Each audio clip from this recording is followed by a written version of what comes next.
अस्सलाम वालेकुम and welcome to Alpha I securities on Pakistan leading stock brokerage firms. मैं हूं शुजा कुरैशी मॉर्निंग ब्रीफिंग के साथ। आज 24 नवंबर है, बुध का दिन है और सबसे पहले जो मुल्क में कोरोना की सिचुएशन है उसका जायज़ा ले लेते हैं। पिछले 24 घंटे में 38,000 करीब टेस्ट हुए, पॉजिटिव केसेस आए 350।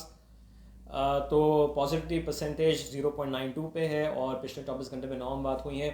इंटरनेशनल मार्केट में ब्रेंट की प्राइस फिर बढ़ के $82 से क्रॉस कर गई है और अभी भी $82.30 पे हमको ब्रेंट नज़र आ रहा है। एक दिन में फिर बड़ा जंप है। अब इवन दो के डिसीजन हो गया है कि इवन यूएस ने भी डिसाइड किया है कि वो अपने स्ट्रेटिजिक रिजर्व से ऑयल मार्केट में डालेगा, लेकिन उसके इस खबर के बावजूद भी हमने देखा है कि प्राइसेस बढ़ गई हैं। अच्छा, क्यों बढ़ी है? अब देखें, अब ये ग्लोबल पावर्स का क्लैश है। जैसे मैंने पहले बताया था, बैकग्राउंड आपको दिया था कि प्रेसिडेंट बाइडेन ने बात की थी ओपेक प्लस से कि जी आप, चूँकि प्राइसेस बहुत बढ़ गई हैं, इन्फ्लेशन बढ़ रहा है पूरी दुनिया में, तो आप अपना प्रोडक्शन लेवल बढ़ाएं। वो बात उन्होंने नहीं मानी, तो इसलिए अब इन लोगों ने डिसाइड किया है, president Biden call China, Japan, India, तो उन्होंने अपने अपने रिजर्व जो हैं उसमें थोड़ा सा रिलीज़ करना शुरू किया है। तो जब ये कल डिसीजन हो गया तो ओपेक का भी फिर अब ये कहा जा रहा है कि स्टांस होगा कि ठीक है आप बढ़ा रहे हैं तो हमको मज़ीद बढ़ाने की ज़रूरत नहीं है अपनी प्रोडक्शन। तो अब ये क्लैशेस हैं, इसलिए हमने देखा है कि अब इस सेंटिमेंट के शायद अब ओपेक प्लस अगर बढ़ाने का कोई इरादा रखता भी था, 2 दिसंबर को ये मीटिंग है, तो अब नहीं बढ़ाएगा वो। सो ये बस इस पे जो है हम देख रहे हैं कि इसकी वजह से प्राइस दोबारा बढ़ गई है। तो ये पाकिस्तान जैसे मुल्क के लिए अच्छी खबर नहीं है। ये हम तो एक्सपेक्ट कर रहे थे कि अगर प्राइसेस और नीचे आती तो ये जो गवर्नमेंट को पीडीएल बढ़ाना है आईएमएफ के कहने पे, तो वो प्राइसेस रिटेल लेवल पे नहीं बढ़ेंगी, प्राइसेस नीचे होंगी तो वो एडजस्ट करके प्राइसेस को रखेंगे रिटेल लेवल पे सेम ही, और वो एक तरह से ₹4 पास भी हो जाएंगे। तो अब ये इतना पॉसिबल नहीं होगा।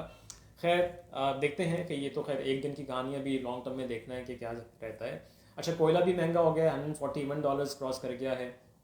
इवन दो फिर से हम देख रहे हैं कि यूरोप में कोरोना की सिचुएशन ख़राब हो रही है, लॉकडाउन हो रहे हैं, लेकिन हम फिर भी यही देख रहे हैं कि जो खैर वो सप्लाई साइड के इश्यूज भी हो सकते हैं कि जी लॉकडाउन होंगे तो फिर आपका काम नहीं होगा और सप्लाई नहीं होगी और सप्लाई चेन्स के इश्यूज होंगे, तो इसलिए भी जो है हम देख रहे हैं कि दोबारा से कमोडिटीज़ की प्राइसेस बढ़ रही हैं, which is again not good news for Pakistan.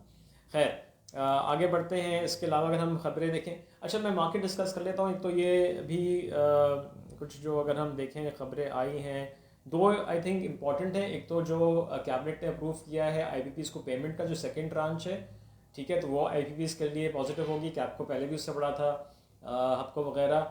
और दूसरी खबर इज रिगार्डिंग ओएमसीज और डीलर्स मार्जिन के हवाले से। तो एक समरी ईसीसी को भेजी जा रही है जिसमें ओएमसीज के मार्जिन को बढ़ाने की बात हो रही है और डीलर मार्जिन के, अदरवाइज उन्होंने कल स्ट्राइक कॉल की हुई है। तो अब ये देखते हैं कि ये कितना बढ़ता है, और अगर ये बढ़ेगा तो ज़ाहिर है कि थोड़ा सा पॉजिटिव होगा फॉर ओएमसीज। बाकी ऐसा सच कोई खबर नहीं है, बल्कि कुछ ऐसी खबरें लगाई गई हैं अखबार में कि वो ये सजेस्ट कर रही हैं कि जो ड्राफ्ट भेजा गया था from the government to IMF regarding जो ऑटोनॉमी ऑफ स्टेट बैंक है, तो उसमें ज़्यादातर चीज़ें रिजेक्ट कर दी हैं आईएमएफ ने। अब अगर ये बात दुरुस्त है तो फिर डिले होगा। शौकत अली साहब ने तो परसों कहा था कि जी अगले हफ्ते ये पार्लियामेंट में पेश कर दिया जाएगा। अब अगर ये खबर दुरुस्त है तो फिर डिले होगा, बैक एंड फोर्थ होगा, और जो भी है हमको जनवरी 12 या 14 को जब इनकी मीटिंग हो रही है उसका भी डेट शौकत अली साहब ने अनाउंस की थी परसों अपनी प्रेस कॉन्फ्रेंस में, परसों तरसों जब भी इन्होंने की थी, तो वो फिर ज़ाहिर है कि वो भी नेगेटिव होगा।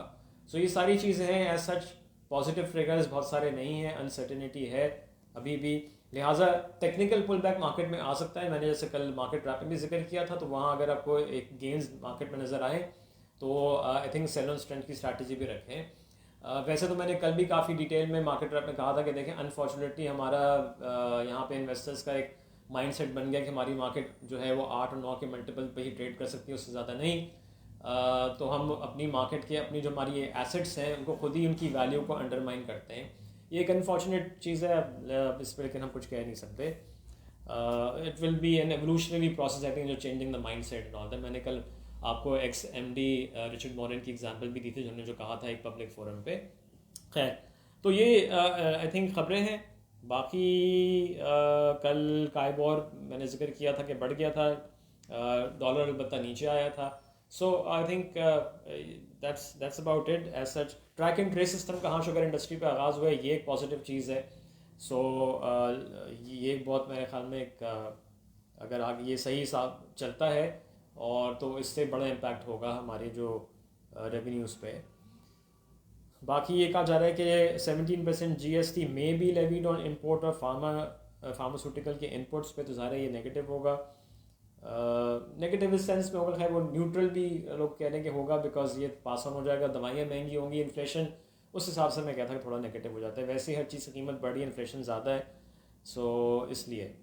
बाकी या तो ये ख़बरें, लेट्स सी।